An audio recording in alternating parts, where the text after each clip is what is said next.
Apakah yang dimaksudkan dengan mati melainkan dalam Islam? Apa itu kufur? Apakah hukum kufur?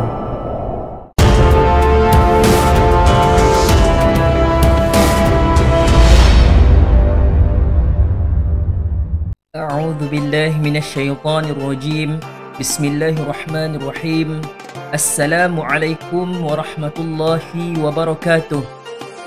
Alhamdulillah, syukur kehadrat Allah Subhanahu wa taala. Kita dipertemukan lagi pada sesi pengajaran dan pembelajaran pada kali ini. Insya-Allah bersama dengan Ustaz kita akan meneruskan pada pelajaran pendidikan Islam tahun keempat. Sebelum itu marilah sama-sama kita menadah tangan memohon doa kepada Allah Subhanahu wa taala. A'udzu billahi minasyaitonir rajim. Bismillahirrahmanirrahim. Alhamdulillahi rabbil alamin. Wassalatu wassalamu ala asyrafil anbiya'i wal mursalin sayyidina Muhammad wa ala alihi wa sahbihi ajma'in. Allahumma iftah alaina hikmataka wanshur alaina min khazaini rahmatika ya arhamar rahimin. Rabbi shrah li sadri wa yassir li amri wahlul 'uqdatam min lisani yafqahu qawli. Wa sallallahu ala sayyidina Muhammad wa ala alihi wa sahbihi ajma'in walhamdulillahi rabbil alamin. InsyaAllah murid-murid yang dirahmati Allah Subhanahu wa taala, hari ini kita akan meneruskan pelajaran pada bidang akidah. Tajuk kita hari ini adalah tentang kufur. Murid-murid yang dirahmati Allah Subhanahu wa taala, sudah tentu murid-murid pernah mendengar khatib pada hari Jumaat, iaitu ketika kita solat Jumaat ada khutbah, dan yang memberikan atau menyampaikan khutbah itu dinamakan khatib. Dan khatib ini selalu ataupun sering kali mengingatkan kepada hadirin sidang Jumaat tentang satu perkara yang berbunyi, sidang Jumaat yang dirahmati Allah Subhanahu wa taala, marilah sama-sama kita meningkatkan ketakwaan kepada Allah Subhanahu wa taala dengan sebenar-benar takwa, dan janganlah kamu mati melainkan dalam Islam. Murid-murid yang dirahmati Allah Subhanahu wa taala, daripada petikan khutbah yang disampaikan oleh khatib itu tadi, dapat kita petik apa yang diseru oleh khatib itu ialah janganlah kita mati melainkan dalam Islam. Apakah yang dimaksudkan dengan perkara tersebut? Maksudnya ialah kita mati dalam keadaan beragama Islam dan tidak kufur. Kita mati dalam keadaan mengucap kalimah la ilaha illallah Muhammad Rasulullah dan kita tidak kufur. Apakah yang dimaksudkan dengan kufur?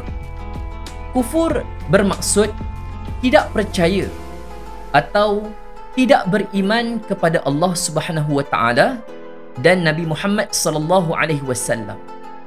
Maksudnya dia tidak percaya kepada Allah ataupun tidak percaya kepada Nabi sallallahu alaihi wasallam dan tidak menyatakan keimanan kepada keduanya. Apakah hukum kufur? Hukum kufur adalah sesat. Firman Allah Subhanahu wa taala di dalam Al-Quran, A'udzu billahi minasy syaithanir rajim. وَمَنْ يَكْفُرْ بِاللَّهِ وَمَلَائِكَتِهِ وَكُتُبِهِ وَرُسُلِهِ وَالْيَوْمِ الْآخِرِ فَقَدْ ضَلَّ ضَلَالًا بَعِيدًا. صَدَقَ اللَّهُ الْعَظِيمُ. Maksudnya, sesiapa yang kufur kepada Allah Subhanahu wa taala, para malaikat, para rasul dan hari kiamat, maka sesungguhnya dia sudah jauh tersesat. Murid-murid, dapat kita fahami daripada ayat ataupun terjemahan daripada ayat yang dibacakan sebentar tadi, apabila seseorang itu kufur ataupun ingkar kepada Allah, ingkar kepada para malaikat, ingkar kepada Rasul, ingkar kepada hari kiamat, maka sesungguhnya kita sudah jadi jauh tersesat.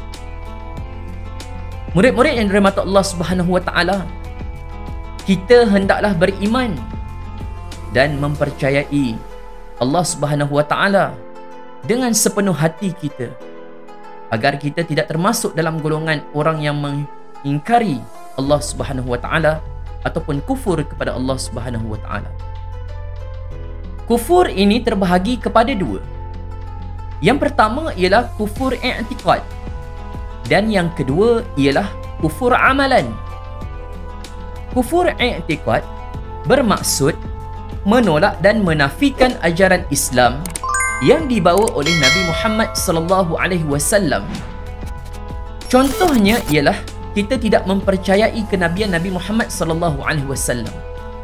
Sedangkan jelas bahawa Allah Subhanahu wa taala telah melantik Nabi Muhammad sebagai rasulnya, sebagai pesuruh Allah. Tetapi kita tidak mahu mengikuti ataupun mempercayai ataupun beriman terhadap kenabian Nabi Muhammad sallallahu alaihi wasallam. Seterusnya adalah kufur amalan. Kufur amalan bermaksud menggunakan nikmat kurniaan Allah Subhanahu wa taala dengan cara yang salah dan berdosa. Contohnya menggunakan duit poket yang kita dapat daripada rezeki daripada Allah Subhanahu wa taala dengan cara yang halal, dengan bekerja dan sebagainya. Tetapi duit tersebut kita gunakan untuk perkara-perkara yang haram seperti berjudi, membeli arak dan sebagainya. Faktor yang mendorong kekufuran. Apakah yang mendorong seseorang itu mengingkari Allah Subhanahu wa taala dan Nabi sallallahu alaihi wasallam? Antaranya adalah yang pertama, tidak mendapat didikan agama yang sempurna. Kemungkinan disebabkan latar belakang seseorang itu yang kurang dari sudut suasana pengamalan agama Islam, akhirnya dia terjebak dalam kekufuran.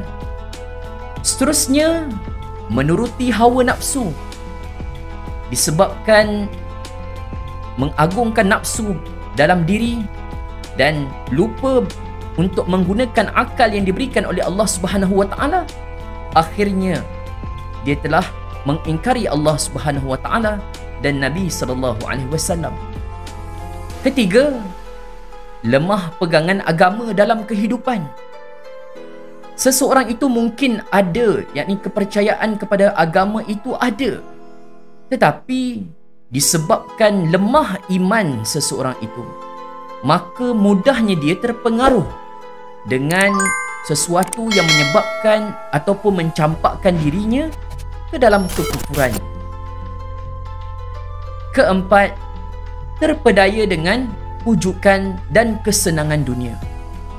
Kerana iman yang lemah, kerana hati ataupun nafsu yang membuas dan sebagainya, maka seseorang itu dia mudah terpedaya dengan pujukan dunia, mudah terpengaruh dengan ajakan-ajakan kepada maksiat dan sebagainya, ataupun dia mendapat kesenangan dunia, lalai dengan kesenangan dia, tenggelam dalam kemewahannya, dan akhirnya dia mengingkari Allah Subhanahu wa taala kerana mungkin dia menyatakan bahawa kesenangan yang didapatinya itu adalah hasil daripada usaha tangan dia sendiri ataupun daripada penat lelah dia sendiri, sedangkan semua itu adalah kurniaan daripada Allah Subhanahu wa taala. Dengan itu kita dapat tahu bahawa imanlah yang dapat menjamin kebahagiaan di dunia dan di akhirat. Untuk itu, Ustaz akan meneruskan pelajaran kita dalam tajuk kufur ini pada bahagian yang kedua dalam video yang akan datang, insya-Allah. Setakat itu saja untuk perkongsian kita pada kali ini. Aqulu qawli hadha wa astaghfirullahal azim li wa lakum. Wassalamu alaikum warahmatullahi wabarakatuh.